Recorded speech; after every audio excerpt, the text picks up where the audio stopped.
কেমন দেখেছেন এবং সেকেন্ড হাফ অলরেডি স্টার্টেড, গোলও হয়ে গেছে।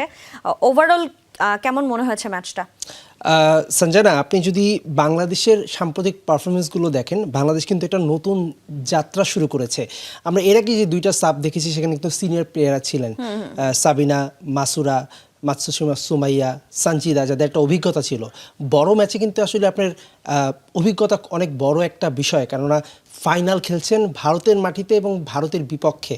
সেই চাপ সামলানোর ক্ষমতা আসলে কতটুকু আছে এই দলটা, সেটা কিন্তু একটা প্রশ্নের মুখে ফেলে। যদিও এই দলের সামর্থ্য নিয়ে কোনো ডাউট নেই, এই দলটা কিন্তু দীর্ঘদিন ধরে আপনি দেখছেন যে এএফসি কম্পিটিশনগুলো খেলেছে, সাফের বয়সভিত্তিক যেই টুর্নামেন্ট ছিল সেখানে খেলেছে, এবং আপনি জানেন কিছুদিন আগেই অনূর্ধ্ব একটা বয়সভিত্তিক দলে ভারতকে কিন্তু গ্রুপ পর্বে হারিয়ে পরে 4-0 গোলে ফাইনাল বাংলাদেশ হেরে গিয়েছিল। সুতরাং যে কোনো কিছুই হতে পারে। আমরা কাগজে কলমে যদি দেখি, এই দলটায় আপনি খেয়াল করবেন পেরুর লিগে খেলে এরকম একজন ফুটবলার আছেন মনীষা, যে উয়েফা উইমেন্স চ্যাম্পিয়ন্স লিগ খেলেছেন। তো এরকম বিগ ফুটবলারকে ভারত কি করেছে? তারা কিন্তু গ্রুপ পর্বে খেলায়নি, তাকে সবশেষ ভুটানের ম্যাচে সেকেন্ড হাফে নামিয়েছে যেন তার ক্যারিশমেটিক কেউ ধরতে না পারে, এবং আজকে কিন্তু সে একদম প্রথম একাদশেই আছেন এবং বেশ কিছু চান্স ক্রিয়েট করেছে প্রথমার্ধে পুরো ভারত দল। বাংলাদেশ কিন্তু সমান তালে পাল্লা দিয়েছে। বাংলাদেশ দলটা যদি বয়সে অ্যাভারেজও ধরেন, সেখানে কিন্তু আসলে অনেক পিছিয়ে থাকবে।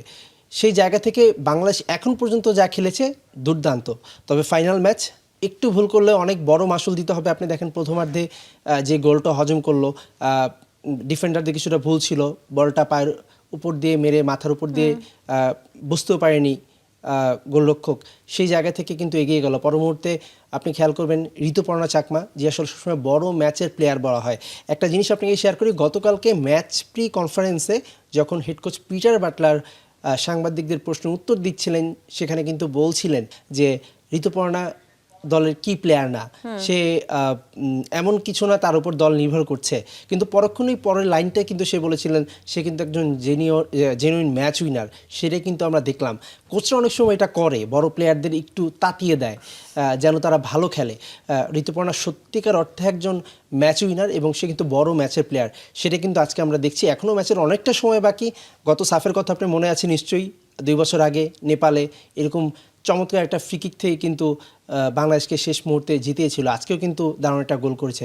সুতরাং এখনই হাল চাকতে একদমই আমি নারাজ। বাংলাদেশ হ্যাটট্রিক চ্যাম্পিয়ন এবং এখন পর্যন্ত বাংলাদেশ মাঠে ভালো মতোই দাপটের সাথে খেলছে এবং আমি আশা করব বাংলাদেশ ম্যাচটা জিতবে।